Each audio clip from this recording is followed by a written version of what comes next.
are back. It's been a while. It's been quite some time since we've done a podcast, and I must say that since the last time we've done a podcast to now, I'm probably a completely different person. And so what's interesting is the next podcast that is being released is, I believe, the last one that we did. Oh wow, that was a while. That was a while. How long ago was that? 6 weeks. Dude, it was in May. I know that. Okay. Okay. The beginning. It had to like be the 8th or something. Yeah, it's been a long time. It's been a while. Yeah. Yeah. Yeah. So it's been 5 weeks probably. Yeah. Yeah. Something. Yeah. Yeah. That's a good, 6 weeks. from us going consistently how we were doing them to like a 6 week break, 5 or 6 week break. Yeah, man. A lot's changed in that time period, you know. For sure. And I can't remember some of the stuff that we talked about in the last podcast for obvious reasons, but yeah, dude, it's been a wild ride. Yeah. So tell me about that. Tell me about the wild ride. What's so wild about it? Is this like teacups at Disneyland or like oh man, or like Gladiator at Six Flags? Like, what is the wild ride? So last time we had talked, I'd obviously already been in the Mind Body Soul program for a while. I think it was like you were pretty. I'm 8 weeks in now, so it's probably 2 weeks in, 2 to 3 weeks in then. So nowhere near where I'm at now, and I've just had a lot of revelations about like my life, what I'd like to do with my life, and just showing up as like my best, highest self every day. And what that has looked like for me is changing my character, changing the way that I interact with people. Like, I'm more authentic in my interactions now. I try to not be so guarded and sheltered, and like, I don't want to hide my true self. You know, I want to have authentic conversations, and I want to set boundaries, and I want to be more structured and rigid. And I guess the whole catalyst for that was coming across the be, do, want framework. You know, and I don't know if we just want to dive headfirst into this, but I mean, we can. So. You just said something and I wanted you to expand on it a little bit, but I don't remember what it was. I already forgot. It was. Think about it.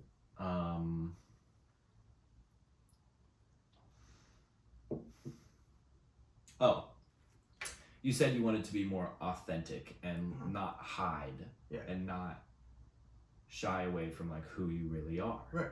And in my world, with like what I'm doing right now in my life, I like to call that vulnerability. Yeah. Yes.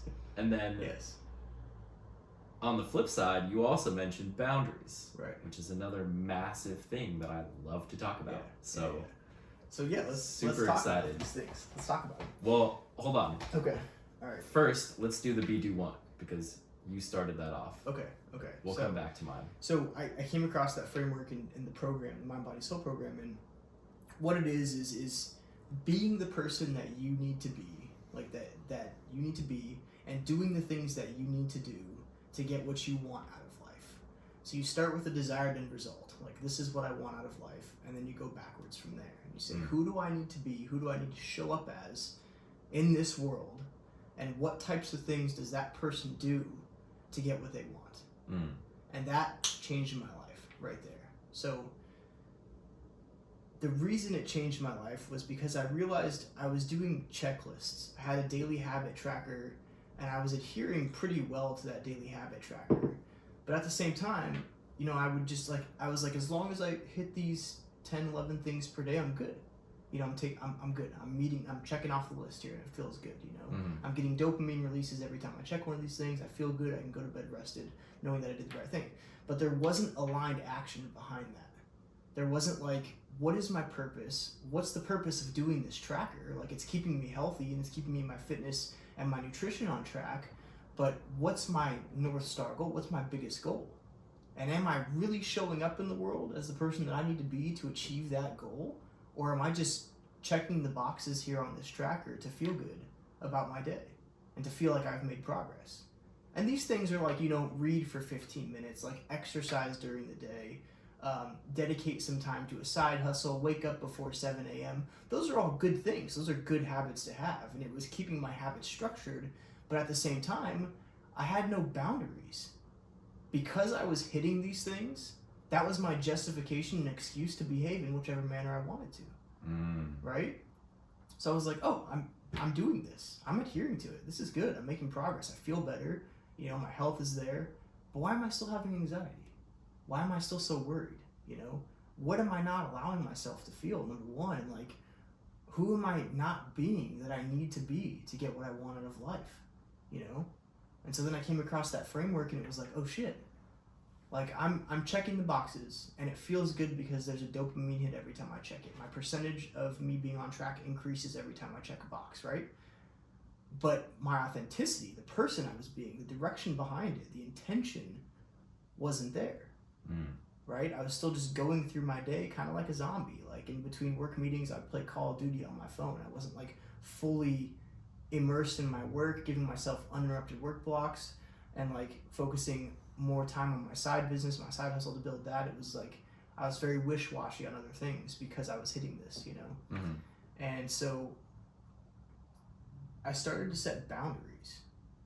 And I started to say, like, okay, I'm not allowed to hang out with this person or see this person or do these things until I've actually invested in what I need and want to do with my life, until I've actually shown up as the person who is worthy of doing what I want with my life.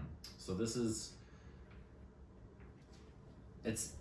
I think it's interesting because a lot of people, in my opinion, a lot of people associate boundaries with like the external, like I won't go to this place, or I won't drink more than 3 beers, right, or I don't want to hang out with this person and so I'm going to stay away from them, rather than I'm not going to allow myself to do these things until I've done what I need to do. Right. That's a whole nother animal right there. Another animal. That's self-discipline. And that's the level I needed to get on. You know, I'm looking to author my life. I'm looking into self-authorship. I'm looking to write a story, write a book, metaphorically and literally, for my life. You know, but I wasn't being the person I needed to be. I was justifying my inaction and my poor behaviors with checking a box and with eating well, with tracking my nutrients, and with working out, you know. And it's like that's a very small portion of the battle, you know. And so what happened when I started setting boundaries was I started seeing my girlfriend less often. Okay.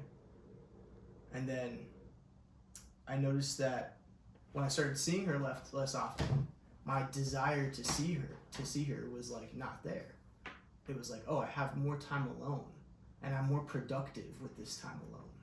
I'm not worried about when I'm going to see this person. I'm not worried about what we're going to do. I'm not worried about planning dates or vacations or trips and yada, yada, yada. None of those things are bringing me closer to my goal.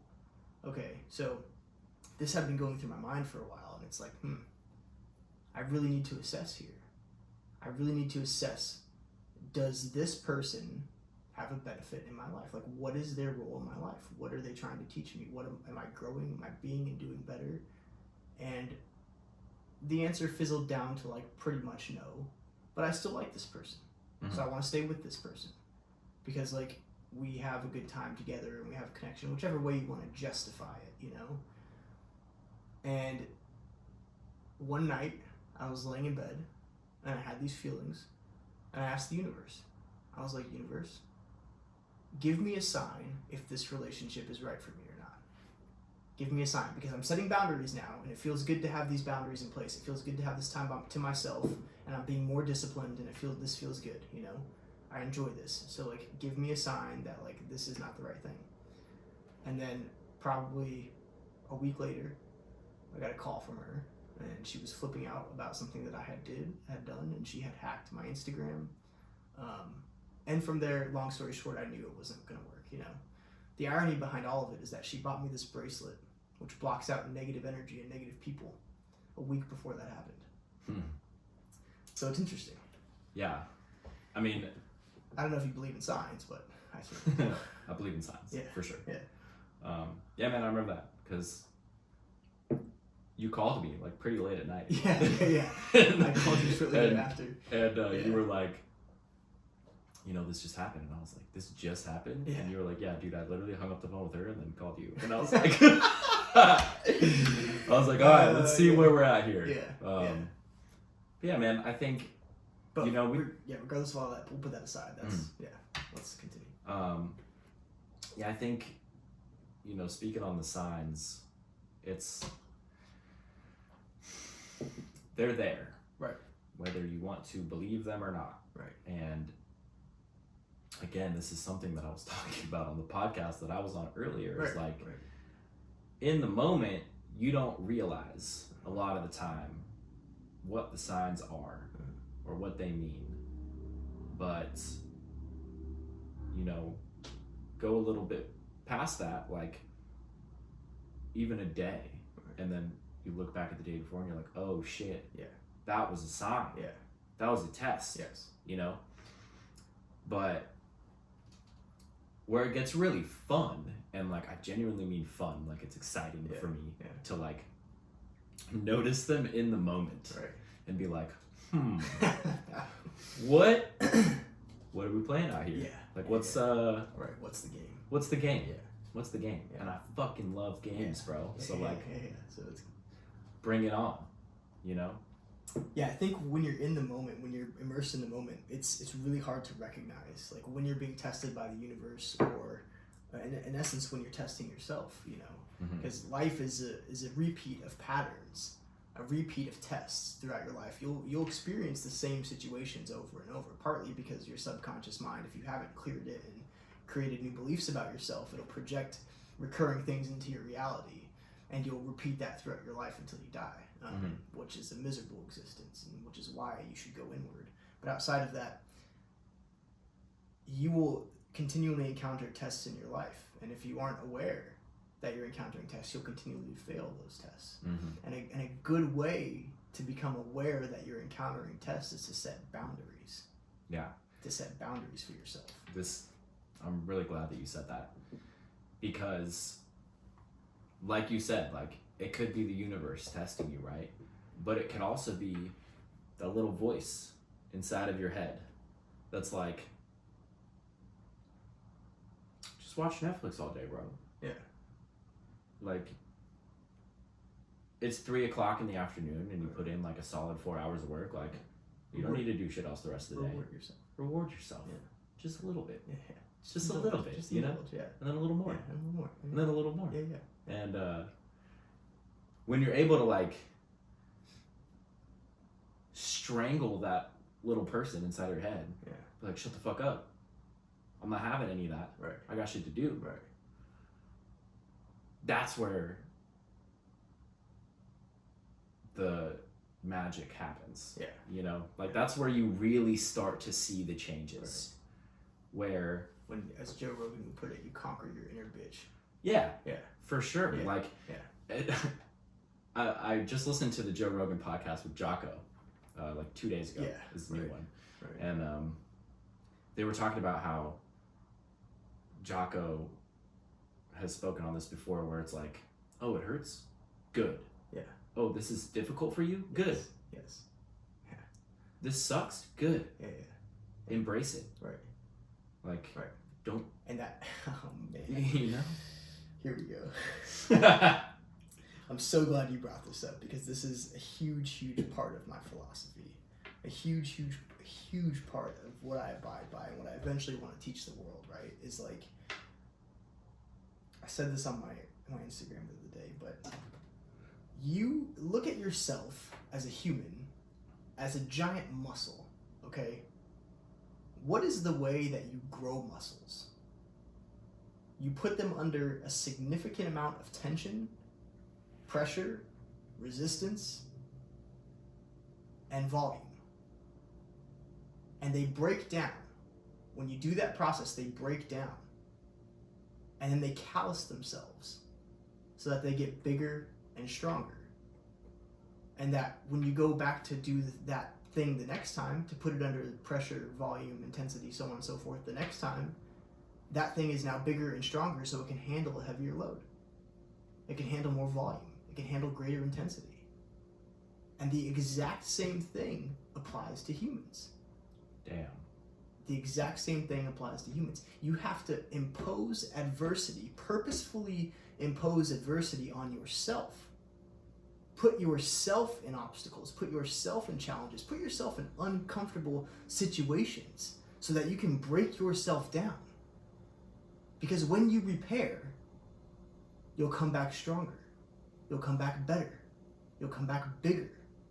And you'll be able to handle bigger and more challenging obstacles as you move throughout life. So the compounding effect of that, if you do that consistently throughout your life, if you purposefully put yourself in challenging situations throughout your life, imagine where you'll be in the future. Imagine if you consistently break yourself down and rebuild, and if you take that philosophy that every time you rebuild you get bigger, better, and stronger. There are no limits. There are no limits, right? But on the same token, like, yes, there are no limits. You can essentially grow to be this massive person. And when I mean massive, I mean like your authentic self, really, really authentic. Like someone who has developed strength and character through adversity. Impenetrable. An impenetrable person, because you have gone through so much adversity and you didn't wait for that adversity to happen. You didn't wait for those things to happen. You found a challenge, you sought it out, and you fucking pushed for it head on. There's a difference. There's a difference. There are people who external circumstances put them through challenges, and they either succumb to it or overcome it. And then once they overcome it, they go, oh, that wasn't so bad. And then they just continue on throughout their life, a little bit better of a person, and they'll continue that every time. They'll never impose it on themselves, but external circumstances will happen. They'll get through it eventually, or they will just succumb to it and fall to depths, you know? There's a different person that has their radar beam on, sending out signals, beep, there's an obstacle. I'm going for that fucking thing head on. I found one. I'm looking for these obstacles because I understand what the benefit of obstacles are. As a matter of fact, it's not even an obstacle. It's an opportunity. It's an opportunity to see what I'm made of. It's an opportunity to test my abilities and to test my strength and to test my character. Obstacles are opportunities in disguise. And so if you're constantly seeking out obstacles, you're thereby constantly seeking out opportunities. I'm calling it right now. This is going to be a fucking clip for one on Instagram. That whole little thing right there. That's going on Instagram because the world needs to hear that. That muscle metaphor, would you call that a metaphor? Is that a metaphor? That's a metaphor. For sure. Okay. Yeah.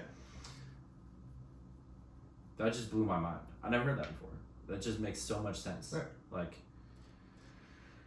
and it's crazy because you read my fucking mind when you were like seeking out obstacles, and then I was gonna like touch on like the people who through external circumstances have gone through stuff, right. And then you just effortlessly flowed right into what I wanted to talk about. You know, it is different. Like people who through no fault of their own have awful things happen to them. Right? And they either get through it or they don't. Right. And if they get through it, it almost seems as if they're less likely to seek out discomfort. Sure. Because they know how much it sucks. Right. And they're thinking like, that sucked so much. And yeah, I made it through it. But I went through that and it like, I didn't seek it out. It just happened to me. Right. Why would I want to bring that on myself? You know? And I think that's a difficult belief system to work through because, you know, and I struggled with that for a long time. Like, I was in a lot of difficult times throughout my life, you know, and one could argue that they were self-imposed, but they weren't self-imposed for the purpose of growth. They were self-imposed because I didn't give a shit. And with that came a lot of external circumstances that fucked me up, right? And then once I crawled out of that space, I was like, fuck that. I'm taking it easy. Like, I'm not doing shit that's uncomfortable. I'm going to find me a solid little job. Right. And I'm just going to chill. Right. You know? And then I realized that life does not work like that. Whether you seek out discomfort or you don't, discomfort will come. It doesn't matter. Yeah. Like, you're going to go through shit regardless. Yeah. So what's the best way to prepare for the unknown? This is training. Yes. This is training, right? Yeah. And we were just talking about this before. I'm going to dive into it a little bit. Sure. I was speaking to this gentleman pretty recently, and he gave me a whole new perspective on my past. And I'm cool with my past, like no regrets, like I'm fine with the shit that I've done. It got me to where I'm at, right? But this guy I was talking to, he was like, you know, think of it like this. The 8 years that you spent doing drugs, getting into trouble, fucking off, putting yourself through misery and pain and discomfort. Right. That was 8 years of training. And then the 2 years of like taking it easy, that was you like not really sure what the training was for. And then it comes to you. And then you realize what the training is for. Right. And then you're like, oh shit. Yeah.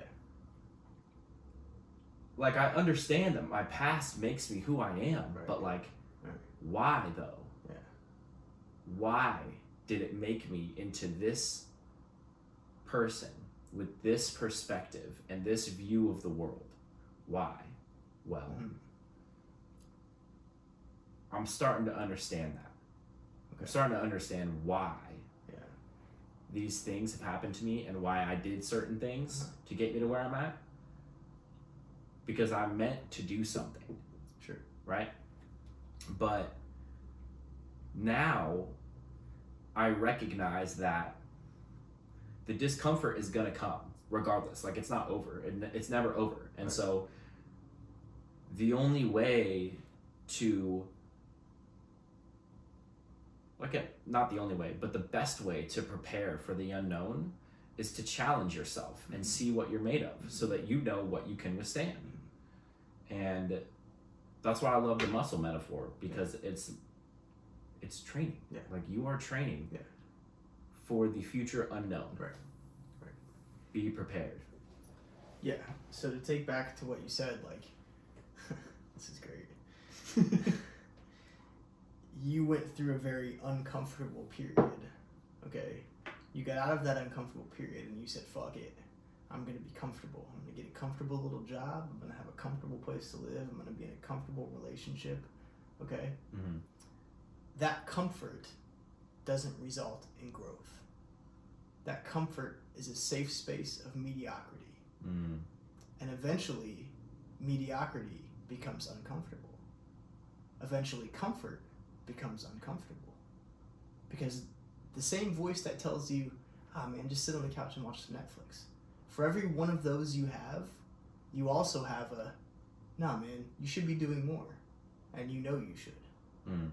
The thing is people are really good at listening to the other voice, to the voice that tells them they should relax and chill. Mm-hmm.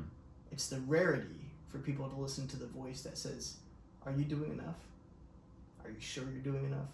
What are you doing right now? What are you doing with your time? Like, it's a rarity that people listen to that voice, okay? This is what I talked about earlier. One of those voices on my Instagram, one of those voices is your devil, and one of those voices is your God. One of those voices is your lowest possible potential, and one of those voices is your highest possible potential. Okay? The spiritual awakening process, and stick with me here, I'm going to caveat this. It's going to take a little windy road, but stick with me. The spiritual awakening process makes you aware of your humanity, okay? Your humanity is a spectrum. It's a spectrum of being able to do terrible, terrible fucking things and absolute brilliance, absolute greatness. Going through the spiritual awakening process brings you to your devil, but it also brings you to your God, which is why it's so important. Because people who listen to their devil most often haven't gone through a spiritual awakening process, meaning that they're consistently operating out of a lower level of consciousness. A lower level of consciousness. Fear, guilt, shame, apathy, whatever, okay? Lower levels of consciousness. So they're listening to their primal instincts of like reproduction and engaging in the 7 deadly sins, gluttony, so on and so forth, okay? They're living on that lower spectrum and they don't know it. They don't know that it can go deeper than that, and they don't know that it can go higher than that. So the process of spiritual awakening brings you to that. It brings you to the point where you go, oh shit. Everything in life that I fear and judge about other people, the reason I fear and judge that is because I'm capable of doing that myself. And it's going to get really fucked up right now, but this is something that people need to hear, okay? Anything you can think of that you are afraid of or judgmental of in other people, you are also capable of that. 100%. Given your circumstances are different, given your life was a little bit different, given your mentality was different, given you had a mental illness, whatever it might be, you are afraid of awful, awful fucking things. So when you see a pedophilia on TV or a pedophile on TV or a rapist on TV, or you see a gay person walking down the street and you judge those people and you're fearful of those people, it's because you haven't accepted those things about yourself. You haven't accepted your own humanity. That is part of your human spectrum. You're afraid of it because you're capable of it. And that's what spiritual awakening is. It makes you aware of your humanity and the awful things that you as a human are capable of. It doesn't mean that you're going to do them, but you're capable of them. You're capable of anything. And when I mean anything, I mean god-awful fucking things. The devil on your shoulder that tells you, be lazy, be a piece of shit, do this, do that. That devil, okay? You're also capable of doing absolutely wonderful things. The God on your shoulder that says live in enlightenment, live in peace, live in harmony, live in joy. Okay? Love, hate. They're both beasts. And the one that grows is the one you feed.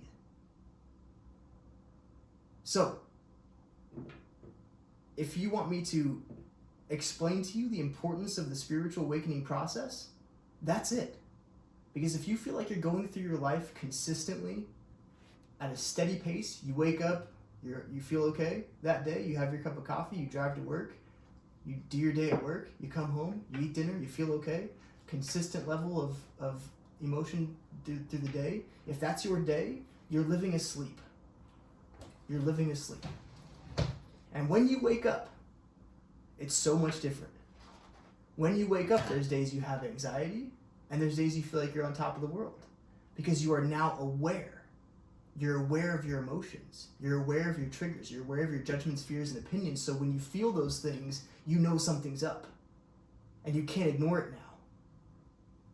Spiritual awakening is defined as your unconscious becoming conscious. All of the subconscious beliefs that you hold are now conscious and they're in front of your face consistently.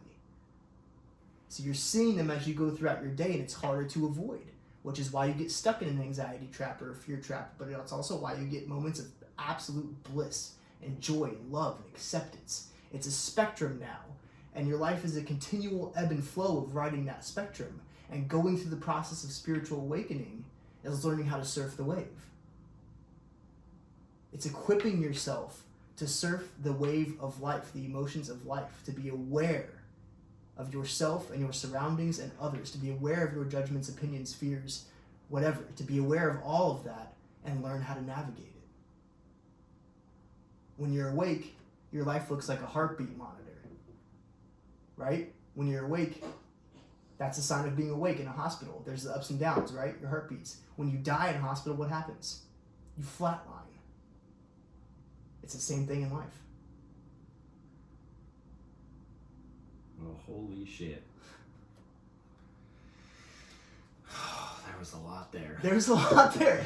And I'm so passionate about this. I'm so fucking passionate about this because I was there. If it's not apparent now, I have gone through that process, and I've taken it super fucking seriously. Super seriously. So I'm very, very passionate about this.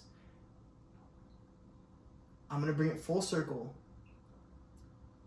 Those little voices in your head that we started off this conversation with, mm-hmm. that devil and that angel, those are the signs. Those are the initial signs, along with your triggers,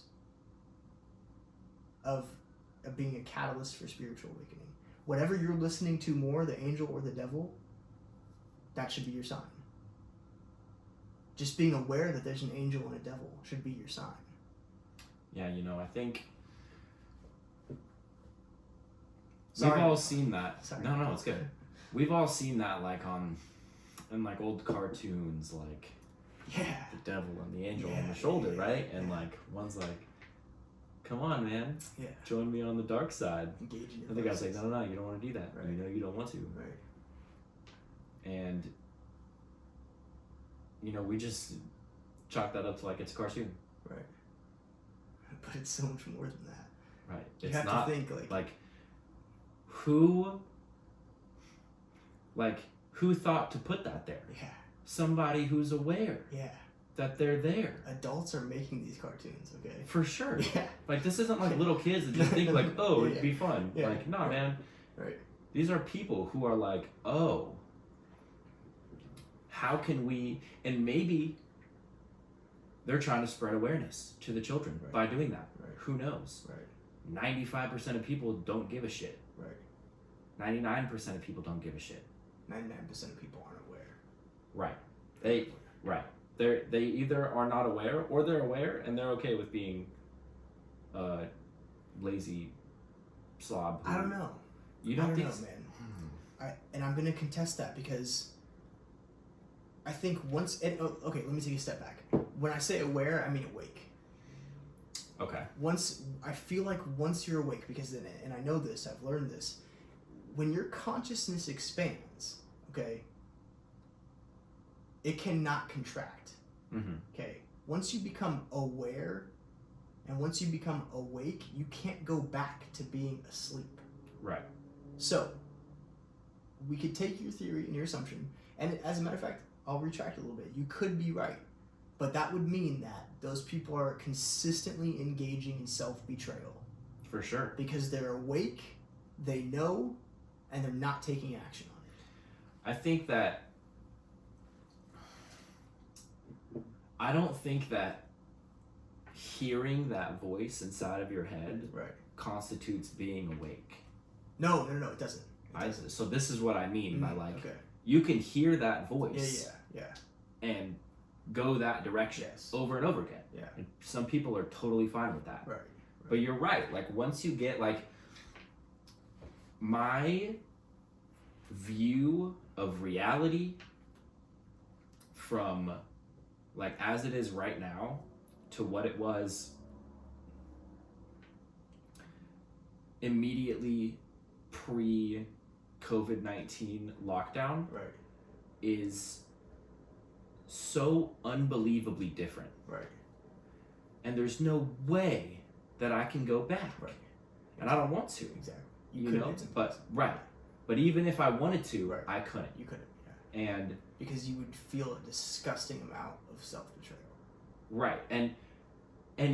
But that, even then, like, I don't think it's just that, like, you would have to engage in constant self-betrayal to go back. Right. I just don't think it's possible because it's the same way as, like,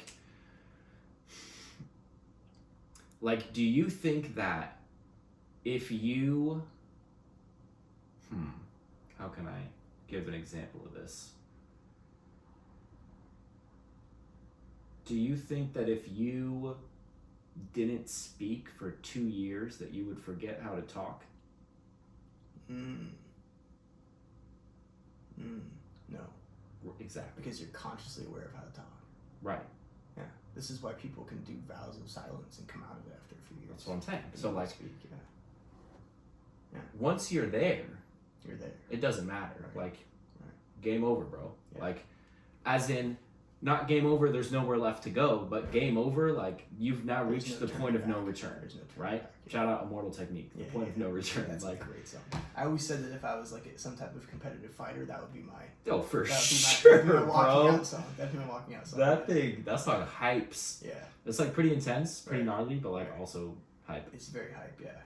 So we dove super deep there, okay? Mm-hmm. And what I want to say real quick, just as a caveat, because like, whenever I talk about this stuff on my Instagram, I notice a significant decrease in the amount of engagement I get. For sure. Because I understand how uncomfortable it is to acknowledge these things. Yeah, man, nobody wants to hear that shit. No. And I know that I'm going to get an incredible amount of backlash for doing and saying these things, you know. People, they don't want to acknowledge that they're capable of these things, you know. Maybe not, but like... But what I'm saying, and man, this is so hard for people to believe, but I feel so deeply about it because what I'm saying is the truth. It's the truth. I can't say it any other way. It's the absolute truth. I think that is what a lot of people struggle with. It's the truth.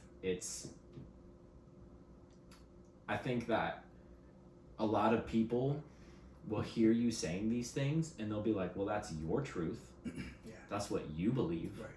But it's bullshit. Yeah. They're like, I'm not capable of doing those horrible things. Right. And I'm like, you don't know that. Being put in a different circumstance or situation. Well, here we go. Okay? This is... Ding! Right? This is the reason that people get PTSD. Soldiers get PTSD because they're normal people. They're normal citizens. Okay? And they're put into a life where they're forced to do awful fucking things to other people. Awful things. They're forced to murder other people. The darkest side of humanity. The worst thing you could imagine is killing another person. Taking another human life. Could you imagine killing someone? Yeah. You could, right? But like, once you do that, like, how do you come back from that? Once you've acknowledged that you're capable of engaging in the murder of another person, like, you can say consciously, yeah, but you don't know the repercussions subconsciously that come with that. You have to acknowledge that every person, given different circumstances, is capable of doing fucked up shit. That is the humanity spectrum. Think about when we were just developing as humans. I mean, the shit we had to do to survive. We went with hand-to-hand combat with fucking lions and beasts and monkeys, and like, we had to murder our way through life to get to where we are. You're telling me those traits still don't exist in us? Bullshit. I mean, we'll fuck hookers and write it off as like no big deal. Okay? Monkeys do the same shit. You give a monkey a banana, like bonobo monkeys or whatever, you give them a banana, the first thing they do is give it to another monkey and fuck them. They trade that banana for sex. Those character traits are still in us. They haven't gone anywhere. It's the same thing with your dog. Your dog is a descendant of a wolf. If all humans died, it would be a matter of months before your dog resorted to its primal instincts and became a twisted fucking animal, murdering everything it came across. It would be eating rabbits, mice, everything. It would just be this vicious animal. Humans are the same way. We're denying our primal abilities. You have to acknowledge that. You have to acknowledge that you're capable of that. And that is the spiritual awakening, is being like, fuck, I can be a horrible, horrible person, and I can do awful things. How do I love and accept myself knowing that? That's the process. So the first time I heard about this, like this concept of like embracing the fact that you are capable of the darkest parts, right, was in 12 Rules for Life. Okay. And Jordan Peterson talks about this. He was like, I might butcher this, but he talks about how the Nazis, right, were they all from birth born as crazy psychopathic murderers Right. that throw people in gas chambers. Right. No. Right. It's But their circumstantial. circumstances led them. Yes. They, for whatever reason, and it's not just, sometimes it can be like, boom, snap, you're out there murdering and pillaging and raping people, right? Right. But I think more likely it's a gradual process that people get drawn to the dark side, right? And I have a point to that. Remind me of that in a minute, but keep going. okay. But the important point to make here is that it doesn't matter whether it's an instant shift or a gradual thing, they both lead to the same end result. Yes. And so that, like, everything that you just said, plus like what I just said, like, I don't understand how that could not make sense to anybody Right. that hears this. Right. Because, like, me, for example, okay? I grew up in a normal family. I went to Catholic school, church every Sunday. Like, I was a really good kid, you know? Like,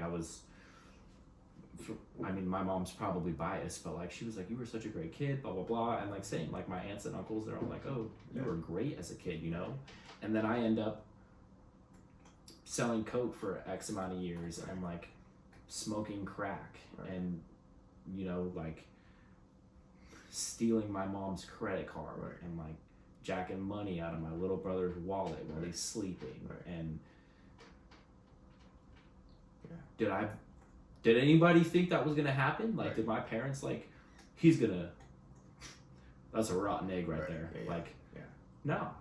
You just got gradually pulled into that direction because your circumstances changed. Right. The people you were around changed. Right. Okay. Here's the thought I want to lay into that. It can be a gradual thing, for sure. People can get pulled towards the dark side based on their circumstances and based on people they surround themselves with, i.e. Jeffrey Epstein. Okay. He probably wasn't a pedophile his whole life, but he got with the elites and people who were into those things, and they pulled him into that circle, and they told him he'd never get caught, and he could make an immense amount of money and be a rich and powerful person. Okay? And he did that. He sold his soul to do that, and he ended up where he ended up, obviously. Okay? That's an example of a gradual shift over time based on who you surround yourself with. As a matter of fact, Jeffrey Epstein was a financer.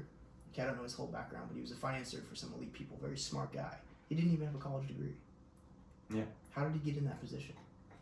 Yeah, in the documentary it said that he just, like, he forged Right. a thing, you know, but then he talked his way out of getting fired. Yeah, okay. So he ended up among some very powerful people who are probably also involved in those things. I can't say that for certain, but I'll speculate here with a certain range of accuracy and probability. On the adverse side to that, it can also be an instantaneous thing. When your life is being threatened, when it's your life or another person's life, your primal instincts will make you choose your life. You're going to go into fight or flight mode. Okay, you're going to go into fight or flight mode, and you either decide to take your own life or die, per se, or you take another person's life. And that's the case in the Nazis. It was, you abide by this regime, and you do what I say. If you don't, the consequences are imminent death. So you're immediately forced into the dark side of your humanity. It's an oppressive force that gives you no option and no way out. If you don't abide by this, you will be literally shamed by your entire country and murdered as a result. That's a good point. So, yeah. So to take all of that back, like, as ridiculous as this sounds now, it's like that is the spiritual awakening process, is to recognize your darkness, to live in your shadows, to understand the dark parts of your humanity, and to love and accept yourself. Unconditionally love and accept yourself, and see yourself and hear yourself fully, regardless of your humanity. And I will forever be an advocate at that. It's one of the most important things that a person can do, because, like I said before, it gives you access and insight to your devil But on the opposite side of that, it also gives you access to your God. It gives you access to your potential. It gives you access to the highest being of yourself. And both of those things are very important. But perhaps the most important fact is that you recognize what you're capable of on both ends. And then from there, your life is a choice. From there, you hold the power. From there, if you don't take action, you're willingly going back to sleep.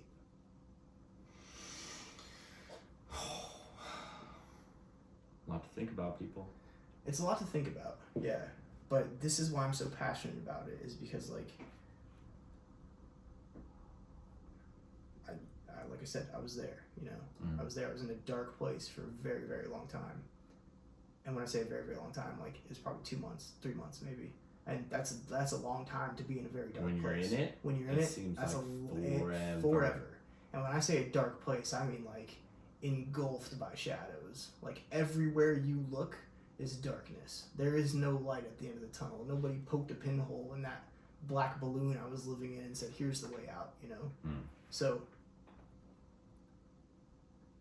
once I finally found the way out, that changed everything. And then I realized, okay, this is my humanity. This is like the darkness that I was just in is part of who I am. And now that I see the light, that's also part of who I am. And I get to choose now. I'm awake and I'm aware. So I get to choose which path I want to take. Every day that I wake up and I have feelings or emotions, you know, if I feel like I'm living in a lower level of consciousness, I now have the tools, which I've had my whole life. I've always had the tools, but tools are useless if you don't know how to use them. Okay, you can't hammer a screw into a wall. I mean, you could, but it's not as efficient as screwing it in, you know. Right.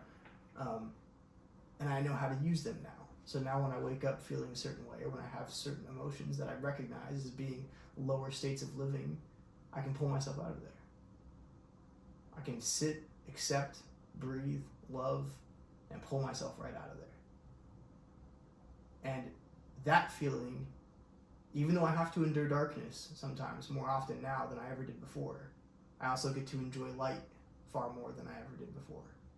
And I'm not going through my life in a steady state of unconsciousness. I'm not waking up every day following the same patterns and routines and sunrise to sunset dedicating my life to somebody else's dream, you know. I'm aware that that's a system. And I'm aware that I have the choice to get out of that system. And I think that's kind of what I'm bringing all this back to, is like, you become awake and you become aware that of all these things, and on top of that night you have a choice. You're empowered. You take your power back by becoming awake.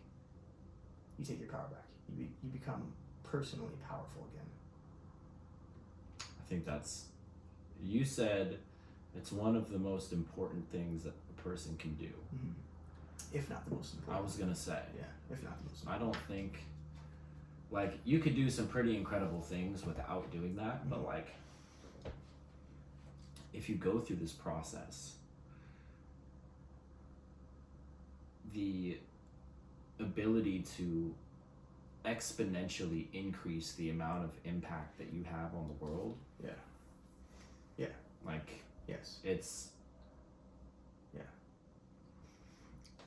You know, I think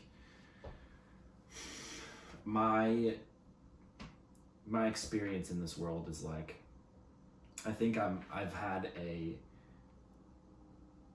more spaced out version of these events. I'm not on the other side of it yet. Right. But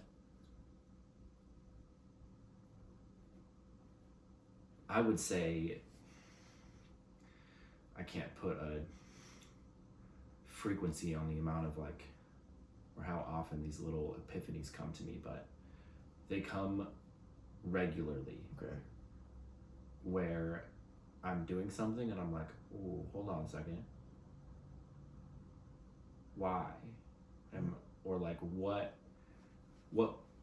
purpose is this serving? Like, I think I'm well aware that I'm capable of the worst possible things that can happen. Right. Because I've done some pretty bad shit. Yeah. Like, I've never murdered anybody or raped anybody, but I've done some pretty bad shit. Yeah. And, like, there was a point when I was younger where, like, I thought it would be fun to, like, be part of a cartel and, like, do all kinds of crazy shit. Yeah. And, like, torture people and, like, like that lifestyle. Like, it enticed me. Yeah. Like, being, like, I was, you know? Yeah. And then I was like, what the fuck is wrong with you, Nick? You know? Yeah. And then, but then I was like, hold on. There's nothing wrong with me. Right. These are just thoughts that I have, you know? Yeah. And like, and this was like, that, those like, me having the thoughts of like, oh, this might be kind of legit. And then me saying like, there's nothing wrong with me. That was like years apart. Right. You know? Right. But on the opposite end of that, like, I can literally, if I sit down and I close my eyes, I can see how high I can go. Right. Like, and this, it's like a new thing for me. Like, I never, like, my ambition was very, very minuscule. Right. You know? And now I'm like, I recognize that there's, like, on both ends, the light and the dark, right? It's infinite. Yes. And I think it's an important distinction to make, that when you become aware of like that there are these two different sides and there's no turning back, like if you have a day where you fuck off and just like are a lazy piece of shit for a day, like that's okay. Right. You can forgive yourself. Yeah. But that's the thing. Yeah. The thing is, we have a lot of things. To not feel guilty for taking a day or a week, like whatever, like take some time to like fuck off and like relax and eat like shit and like watch Netflix, whatever. Like allow yourself that space to, like, obviously don't take it to an extreme, but like if you feel the need to have a day like that, do it and don't feel bad about it. But it's super hard for people to reach that level where they don't feel guilty for doing not the fucking most every single day. You know? And this is like the balance of the masculine and the feminine energy of like, America is so achieve everything, go, fucking do it, bro. But like, and we're like conditioned to feel bad about ourselves if we don't relax. So and, go ahead. I hear what you're saying, and I want to say something really badly. Say it, bro. When you indulge like that, right? Mm-hmm. Let's say you have a day where you're just a piece of shit and like you eat a pint of ice cream and a whole pizza and you don't do a fucking thing, right? Okay? To me, now, it's so obvious because I understand the levels of consciousness very well, okay? The direct result of behaving, your humanity says, the direct result of behaving that way is guilt. Because you were living at that level of consciousness at that time. When you engage in that behavior, you are in a lower level of consciousness.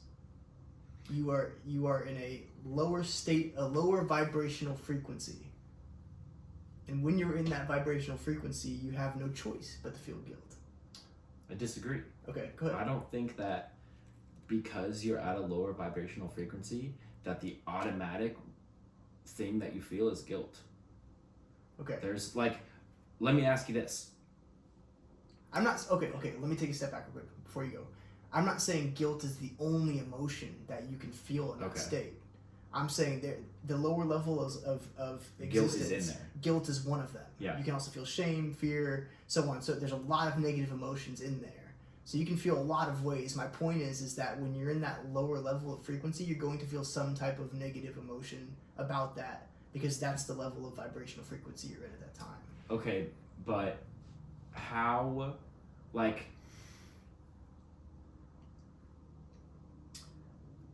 what if you're on vacation? Yeah. What if you work every single day for 2 years grinding, and then you take a week vacation and you just relax? Sure. Maybe have some drinks with the boys, you know, and like eat like shit. Like, so yeah, there's a distinction I think here. It's like, and it's a perspective distinction. Okay, if you see it as I'm just gonna relax for a week, you probably won't be stuck in that mentality. You probably won't be stuck in that lower vibrational frequency because you're like, I've earned this. Right. I can accept and be grateful for my hard work, and the fruition, what's coming to fruition of that hard work is me being able to relax and enjoy this time.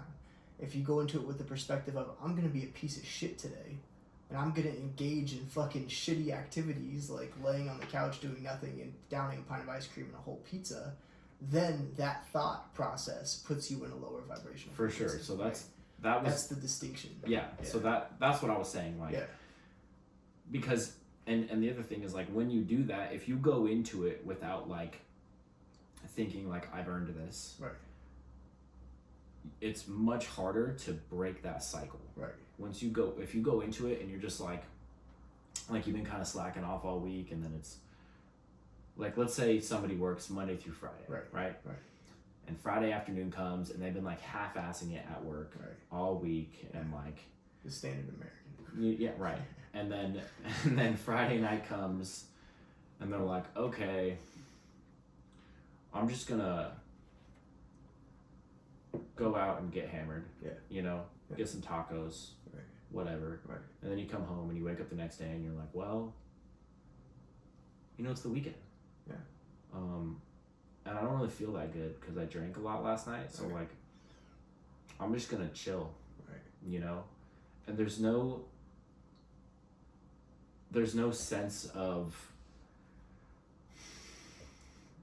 I'm satisfied with what I've done in the last week, so like I'm gonna like go, and in this example, like we'll go for drinks. Like I'm gonna go for some drinks and get hammered, and like the next day I'm probably gonna be hungover, but like it's cool because I busted my ass this last week, and I'm gonna allow myself a day to just like chill, be hungover, eat a donut, you know.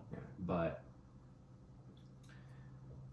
if you do that, here's the thing, it's so tempting to just keep doing it.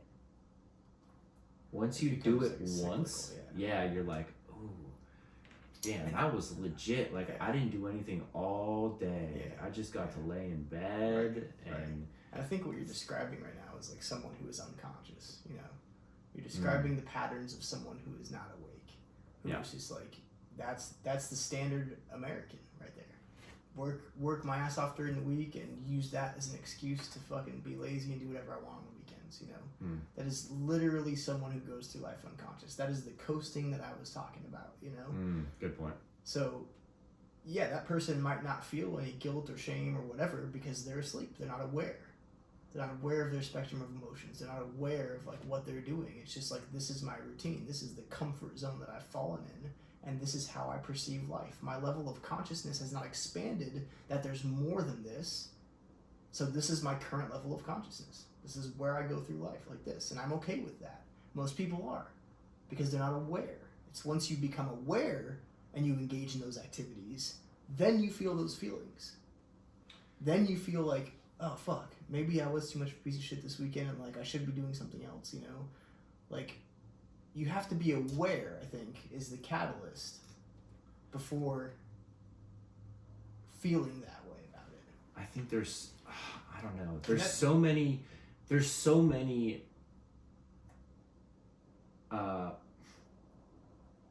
ways that this could go. There's a lot of variables. You can be like asleep and go through life, but still feel guilty if you. For sure. You know, for sure. So it's. Yeah. But you're right. I guess what I'm trying to say is like, let's see, you can be asleep and go through life and do things that make you feel happy, do things that make you feel guilty, do things that make you feel shameful, do things that make you feel enlightened. You can go through your life and do things that make you feel that way. And you might have these little peaks and valleys throughout your life. But until you're aware of why you feel that way, until you're aware of like, oh, I feel guilty because I did this and this was the correlation for this, like until you're aware of that, you can't dive any deeper. So it's just kind of like a continuum. Right? Does that make any sense? Yeah, like, actually. So if you recall before this podcast, you asked me like, how are your clients doing? And I said, oh, I have this thing that I give them where they keep track of their feelings. Yeah. Right? Yeah. And this is perfect. That's what I'm saying. Perfect. So like, this is perfect. Literally, what I have my clients do is like throughout the day, anytime they feel anything, any sort of strong feeling, good or bad, document it. Yeah. Date, time, feeling, circumstances. Yeah. Boom. Right? Yeah. And then that's like step one, right? There's more to it. I'm not going to get into that, but the purpose of this is for one to recognize how many feelings you have each day, because I don't think people notice. I don't think people realize. That's exactly my point. That there's a massive range. That's exactly my point. The other point of this is writing down the event or the circumstance surrounding the feeling, so that you can identify the triggers, and so you can identify within yourself like a self-reflection, like what is going on here? Exactly. And that's literally exactly what I was. Right. That's exactly what I was just saying. Yeah. Like, and what was the first response that you got from a girl? She was like, I was never aware of how many feelings I felt per day. Yeah. Right. So she was going through life and she was feeling these things, but what did you do? Awareness. You brought awareness to it. Now she's aware. You've expanded her consciousness and she can't go back now. Mm-hmm. Now she will forever recognize the emotion she has throughout the day. And that's what I mean. Is like you can go through life unconsciously and you'll feel these ups and downs, these little things, but you won't really know until you become aware. Mm. And then once you become aware, then your consciousness expands a little bit. Mm-hmm. And then once you dive further and ask why and find out your triggers, your consciousness expands a little bit more. And then once you identify your triggers and you realize that all those things are a mirror, then your consciousness really starts to expand. And then you realize, then that's a wormhole to spiritual awakening is what you're doing. Yeah. That's a wormhole to spiritual awakening. And for some people it'll be gradual and slow, and for others it'll be rapid and quick, Funnily enough, like, at the beginning of the program, my clients identify their feelings, they write them down, right? Week 2, what do? We start asking why we feel this way. That's literally in the program. And man, like, we just brought that whole thing so full circle. So full circle. Like we debated it and then it answered itself. And here's the thing, like, that's great. I didn't. It still baffles me that I was able to like put these things together, into like a program, right? Because I've done all this stuff, but I had no clarity around like why, or like this goes back to like the training, like I trained for this long and I did all this shit, and then I was like, what do I do now? I don't know. I'll just la-di-da. But then the fucking lights went on, and I was like, oh, and this is like massively influenced by the Aligned Entrepreneur Mentorship program that I went through, but actually I'm still currently in, but it's unreal once you realize like the things that I've been through can help other people. Yeah. Who knew? Yeah. Like, that in let itself me find myself 5 years ago. Yeah. And I guarantee there's a fuck ton of people out there that are right now where I was at 5 years ago. Right. And I'd just be like, let me throw you a line, bro. Yeah. And start pulling you towards me. Right. Like, let me, like, I got the way. Right. I'll give you a little slack, I'll start pulling you in. Right. And that's an incredible feeling, man. Yeah. It's incredible. So, and that's kind of like my catalyst behind wanting to help people become spiritually awake, because like I'll be damned if I didn't fucking go through all of this with serious intensity, and I'm still going through it, but like I'm on the tail end now, you know. I'm on like I've come full circle, you know. I've come from like the depths to the heights, and now I know how to manage both of them, you know. And that has just been my calling now. It's like this has given me a purpose. It's given me a drive. It's given me the ability to focus on my highest self and be who I want to be. And it's given me the ability to set boundaries with myself and others. It's given me the ability to be absolutely vulnerable to the point where I post a story of me crying on my Instagram, you know?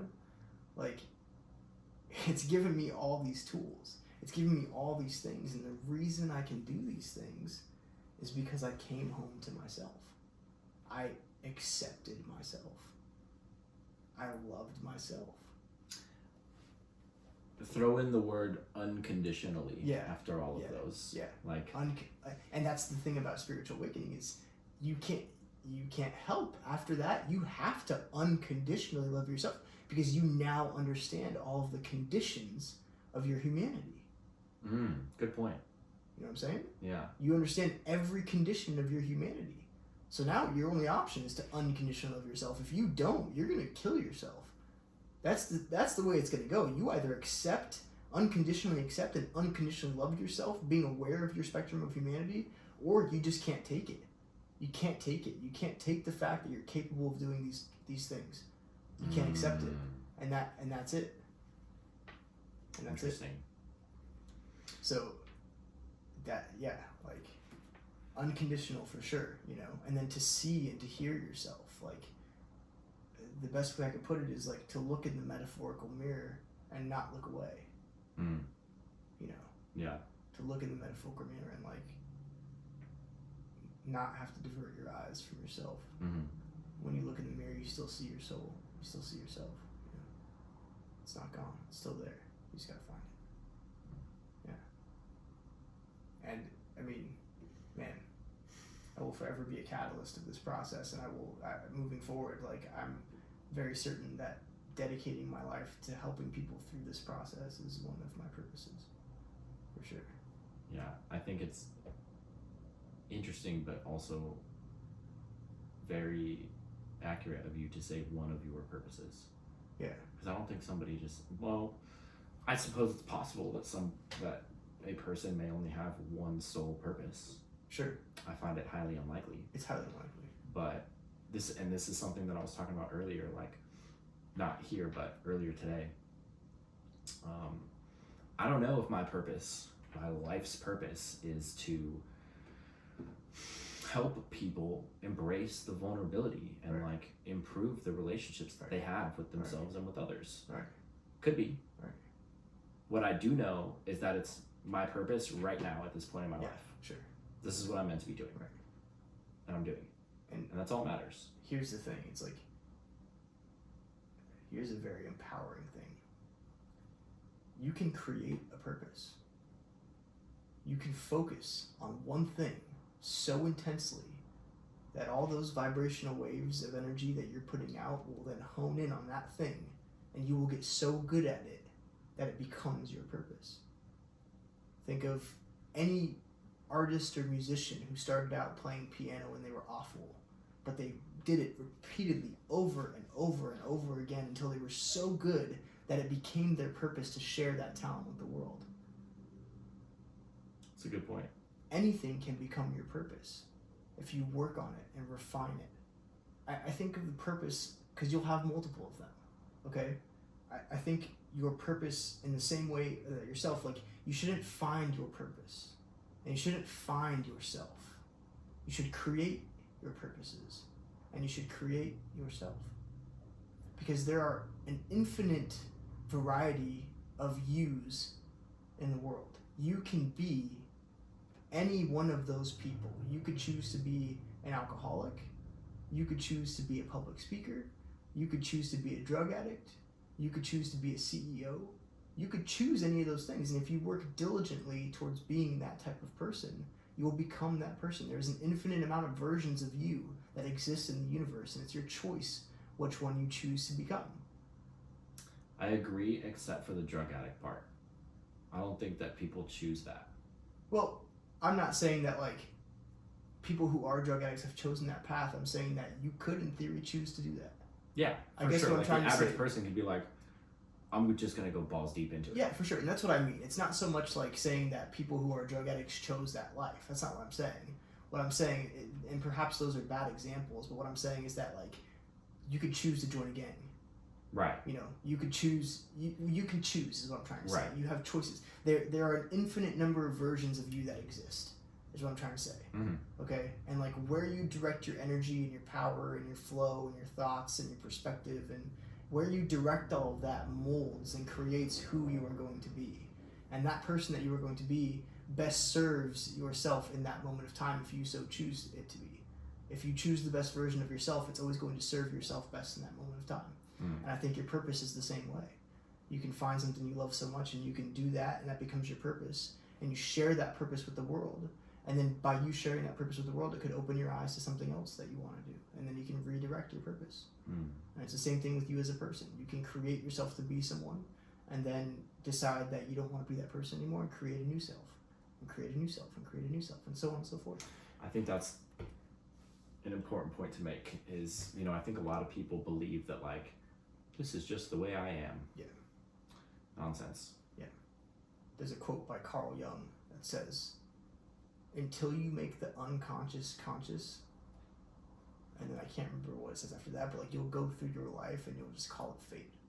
And that if there's any quote that encompasses spiritual awakening, it's that. Yeah. Because what you are doing in that process is making everything in your subconscious conscious. Okay? It's the same thing of like, until you learn to love yourself, your life is just an unconscious search to feel worthy of it. Damn.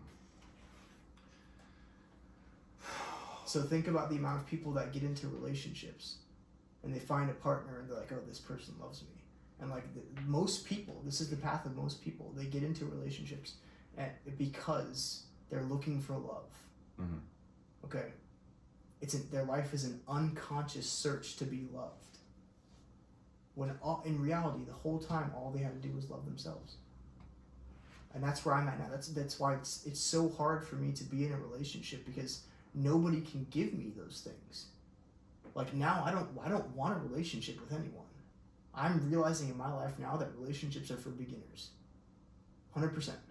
Shout out Jim Carrey. Shout out Jim Carrey. Right, I posted that today on my Instagram. But I saw it. I'm realizing that now. It's the truth, you know? Like, people search for things in other people to provide them with that feeling, to provide them. But when you provide those things for yourself, bringing someone else into your life, it's almost like they just take that away from you, in a sense. Like, they can add to it for sure. If they're the right person and they're joyous and they share the same belief systems as you and they're also whole and they love and accept and see themselves, they can add to that. Mm-hmm. But most people aren't there. So when they come into your life, they want what you have. They want that worthiness. They want that acceptance. They want that love that you've given yourself. And so they will then take that from you or redirect your focus to give it to them. What should happen is people should individually love themselves. People should individually be happy and accepting and loving of themselves unconditionally. And you should have two people who are in that state. And then when they meet, they can create a true relationship. A relationship is a reciprocal agreement. It goes both ways. But if you get into a relationship thinking, this person can provide something to me, that's selfish. because you are looking for something in them. And that's not how it works. You need to look for stuff in yourself. You need to provide yourself with the feelings that you're looking for in other people and other things. It's heavy, bro. Yeah. You about cause a lot of people to break up with their significant other. And if that's what happens, good. Yeah, good. I mean... Because most likely, based on the numbers, most likely that is the case for most people. And then they stay in those relationships because they feel guilty. If they're going to leave, they feel guilty. It's like, well, I've given so much of my time, and it's the whole sunk cost fallacy. You know, it's like, I've spent all this time already. Like, why start over with someone new? Like, I'm already in this, and like, I can't, like, getting out of this would hurt them, it would hurt me, it would hurt my children, so on and so forth. And we'll take this full circle again, okay? That's a point of adversity. That's an obstacle and a challenge. If you're unhappy, number one, you're not doing the person in your life any justice by staying with them, okay? You're making yourself miserable, and you're not giving yourself fully to that person. That staying in a relationship that you're not happy in, whether it be a friendship, relationship, whatever it might be, is not the right thing to do. Because you are not capable of giving yourself wholly to the people that you're with. So you staying in that relationship is detrimental to you and to the people around you. The moment that you take yourself out of that situation and you do what's best for you, you give that person the ability to go find their own happiness, to go create their own happiness. And you do the same thing for yourself.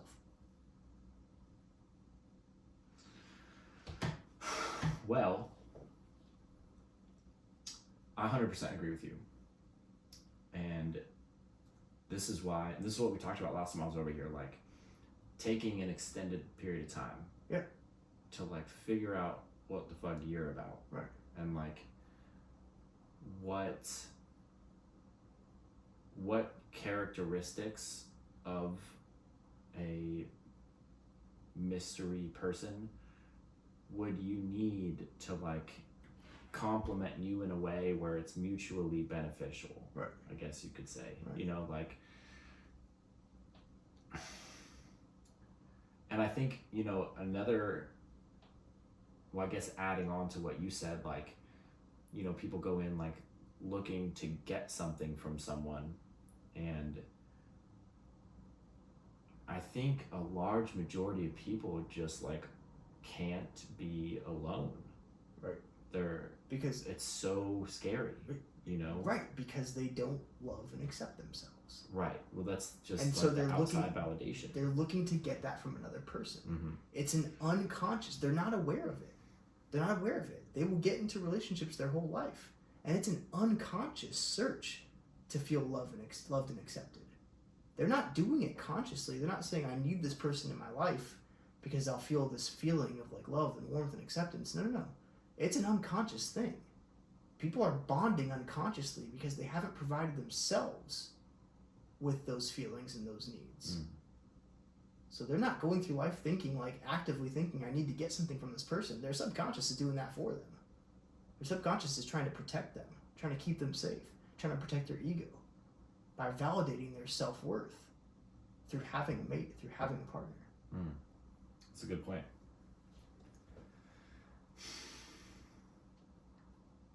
And so that's the tough thing about relationships, you know. And it's like to add on to that, like once you become aware, become awake, like it's so much harder. It's so much harder to have a relationship and to have really solid friendships, because like when you see people act out, when you see people behave in a certain way, and you understand that it's a mirror for the way they feel about themselves, like man, you know. You get into a relationship and someone starts taking things out on you, and like they start behaving in a certain way, and it's like, dude, I feel so bad for you, because like you are just showing me your true colors. You're just showing me who you are and how you feel about yourself. So if you're being mean to me, if you're treating me poorly, like that just means you must feel awful about you. You know?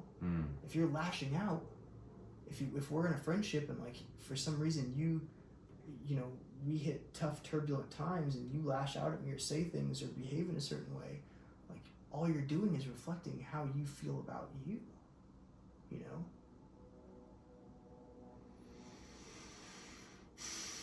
So perfect example with my ex. It's like deep stuff, bro. And this is kind of the thing, man, is like, I think this stuff all the fucking time. I can't escape this. Like, I can't escape talking about this because, like, it's so evident to me that this is the truth. And it's so evident and apparent to me that, like, most of the world, almost all of the world works this way, you know? And to me, it's like, you know, they say, like, to become successful, you have to find a problem and fix it. And to me, it's like I just found the biggest problem with the fucking world, you know? And I know how to fix it, you know? I know how to fix it. And it's just through providing yourself with all of these validating things. It's through providing yourself with acceptance, love, worthiness, feeling seen and heard. Because then you feel whole. And once you feel whole, you stop trying to get things to fill your gaps. You stop trying to acquire things to fill your voids because you are whole. And then you realize no relationship will make me feel better than I already feel. No car, no job, no salary, no house, no friendship, no partner, no family member will make me feel better than I already feel because I'm whole, because I've accepted me, because I love me, because I see me, because I hear me unconditionally. Who and what can give you that feeling? Nothing. Nothing. But you.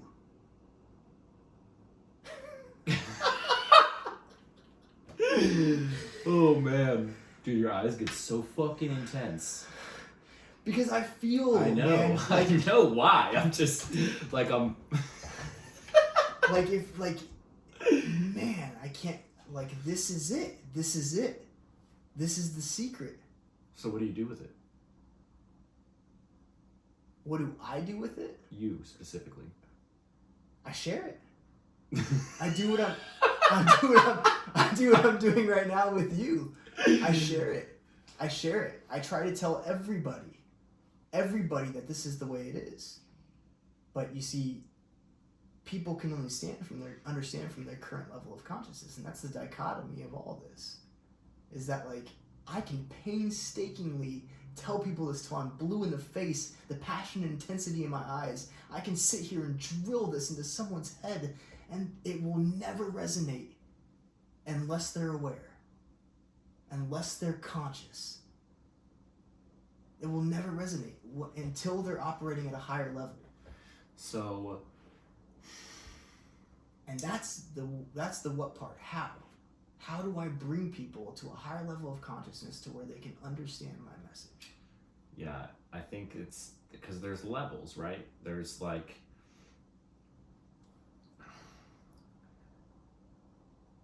you know, like the levels of consciousness, okay? Right.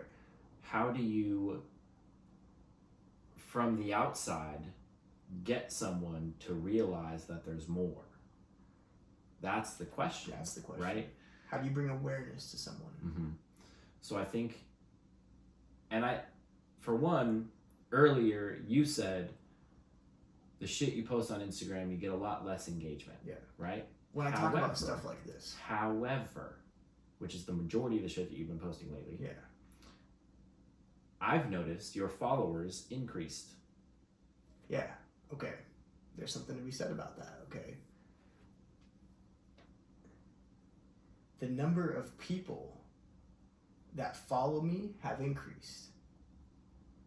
Conversely, the number of people that watch my stories from start to finish have decreased. So I think there's two parts there. I think the fact that they're now following you, like new followers, and all you post about is that shit. Right.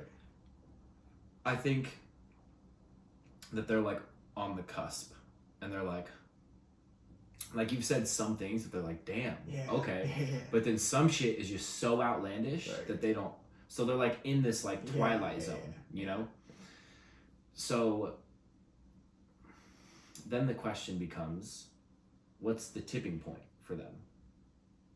I have to say something that resonates with their level of consciousness. Right. I have to say something that hits them where it hurts. That's the truth. That's the truth, Yeah. man. But and that happened. That happened recently. That happened very recently. interesting. I want to hear about this after the podcast. I'll tell you about it right now. Okay, I'm down.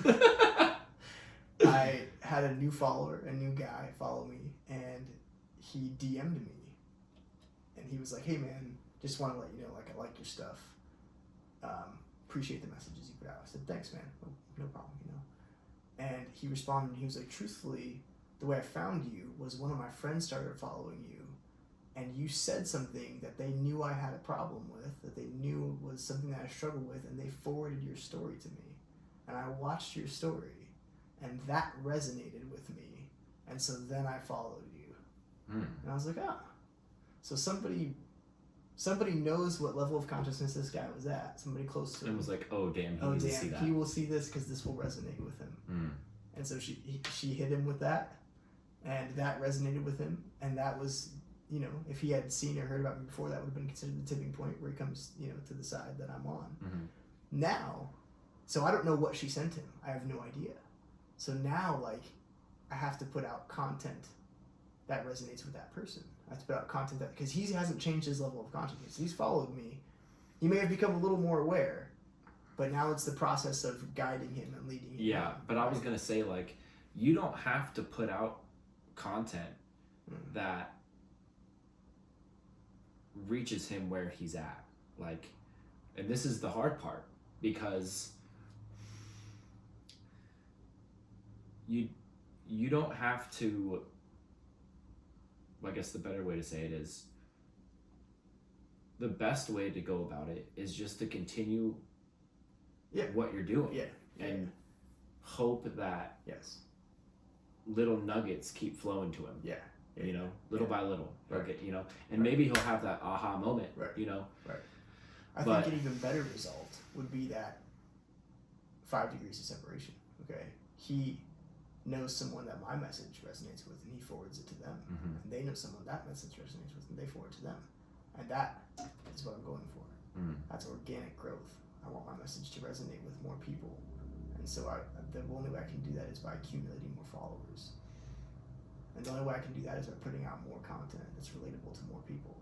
Yeah. I'll never be able to target an individual. Like, if I do that, my strategy will fail. I have to put out whatever I feel in the moment and whatever feels right for me. For sure. That's the only way to do it. That's the only way to do it. And then at some point, will resonate with someone. That's a prime example, you know? And over time, that will compound into a larger amount of followers. And I'm not so concerned with my follower account. I know, that was just like an example. Yeah, for sure. Yeah. I just enjoy putting out content. I enjoy talking about these things. This is something that, like, lights my fire, per se. Yeah, you know? And this is something that, you know, this is something I worked on with Jeremy, and like he was like I did a bunch of market research, right, specific to like the things I was working on, and out of the information that I gathered, you know, I had to call Jeremy, and he was like, okay, read through this list of results that you got. Okay. Quick enough to read the words, but not slow enough to linger. And whichever ones pop out to you that you could talk about forever and never get sick of, what would it be? And I read through the list, and I was like, oh, fucking vulnerability, healthy relationships. And then afterwards, I realized that boundaries was a part of that. You know? And I was like, that's the fucking tripod. You know? And, well, I guess, but it's like I could just do it all fucking day. You know? And that's not to say that I know everything there is to know. Just like you don't know everything there is to know. Not at all. But the passion behind it and the authenticity and the sincerity, that's where the message gets across. For sure. You know? Because no one knows everything there is to know. It's impossible. So people resonate with authenticity more so than they do completeness. For sure. That's why, I think that's why a lot of people struggle with, like, people who are at like the top of their totem pole in whatever lane they're in, whatever industry, and they don't want to ever admit that they're wrong. Right. And that's where the towers come crumbling down. Yeah. You know, because it's a false sense of security that you are just floating above. Yeah.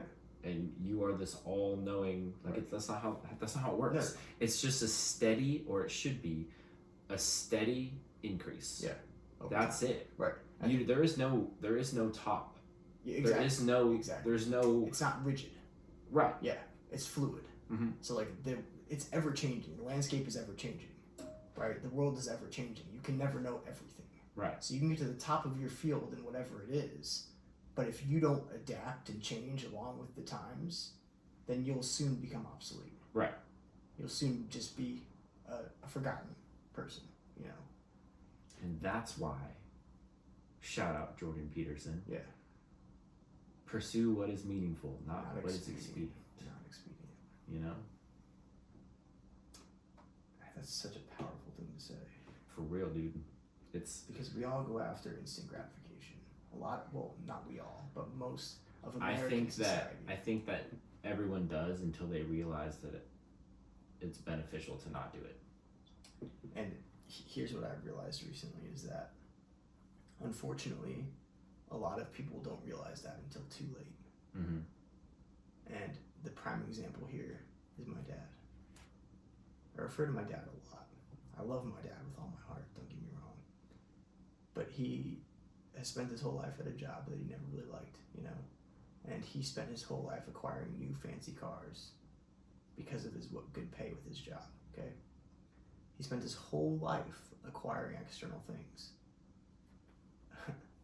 He spent his whole life filling his void and his gap with things that he could buy with money. Now he's at the point where the environment is shifting. He's the older guy at work. He's being phased out. You know, we've got a new young director in place, and he wants to make changes. And he's making my dad take on a new role. And if my dad doesn't want to take on a new role, he has the option to quit or retire. The problem is he's 60. He has 5 years until he's covered under medical, and he can't quit. He hasn't saved enough money to retire just yet because he spent his whole life acquiring material things instead of investing appropriately. So he's going to have to do a job that he doesn't... He's going to have to start a new job 5 years away from retirement. A job that he's been doing for 20 years. He's got to start fresh. He's terrified to do that. But this is a prime example of someone who was at the top of his totem pole, got comfortable, didn't change, didn't adapt, and is now becoming obsolete and being phased out. And he's in this mode of like panic. I've only got 5 years left. What can I do? How can I figure this out? What are my options? My options, I could go get a new job somewhere else, but who's going to hire a 60-year-old man? Okay, what am Especially in a job that pays as much as he gets paid. Oh, yeah, no, he's a director. He makes great money. Yeah. So what are my other options? Oh, I could start a business. So he's thinking of like business ideas now. But his business ideas are just archaic. They're not anything that would make any real money. You know, that he's telling me his business ideas, and I don't want to shoot them down, and that's probably the wrong thing to do. I should probably be honest with him and tell him that that's not a good idea. But I don't really have the heart, you know, because I see how painful this is. Yeah. And he masks it with humor, and he masks it a little bit with like frustration, like frustrated humor. And he'll like joke it off and laugh at, but I can see it. Yeah. I can see it. I'm not stupid, you know. I understand people's pain, and I understand frustration and regret, and it's painted on his face when he talks about this. And he's panicked, man, you know. And that talk about like a driver for doing what the fuck you want in life and saying fuck the system and like being you and pursuing what you love and want to do. That's a big driver, man. When you watch your parents get to an age where they start regretting, that's the scariest thing in the world. Yeah. Because you see yourself in them. You know, you're like, he was me once. I'm his DNA. I'm a piece of him. And here he is, and that could be me, you know. I talked to my mom the other day. I was talking to her about the stuff that I want to do with my life, and she's like, yeah, but you've got a daughter. She's like, and sometimes, it's the same. She's like, you think I want to do insurance forever?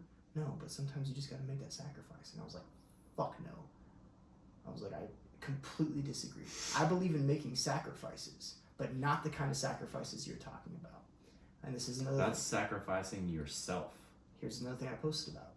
If you don't make the tough decisions in your life, if you don't sacrifice your instant gratification, if you don't sacrifice the wrong situation, that relationship, all that friendship, if you don't make sacrifices during your life, the right sacrifices during your life, the tough sacrifices during your life, you will have ended up sacrificing your life instead. Profound. And that's what I'm witnessing. Yeah, it's tough, man. I mean, that's, I see my dad, and that's scary. Like my dad will be okay. You know what I mean? Yeah. He'll be okay. But I know where you're going with this one on your dad. I'll let you take the reins here. So quick interlude here. He's gonna be out here in like a week and a half. Is he just really? Found out, yeah. No way.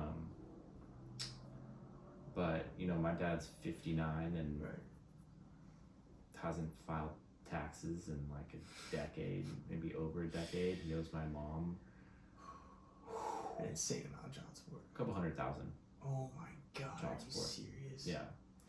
And 3 kids.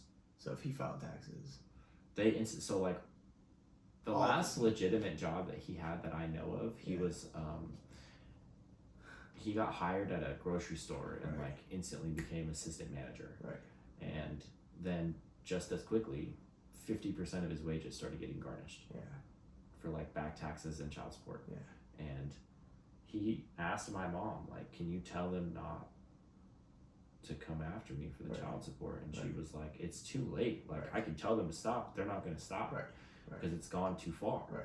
Like, I have no say in it anymore. Right. They're going to come after you regardless. Right. And so, what are his options? There's no way he's going to pay off that money. Right. Through an assistant manager job at a grocery store. Right. Yeah. So, what he does is work like carpentry and construction jobs for cash under the table. Yeah. But what happens? He's 59. Right. That's manual labor. Right. What happens when he can't work anymore? Yeah. He's got no retirement. He's got. No, he lives with his sister. Yeah. And it's. What are the options there? There's not many. They're almost non-existent.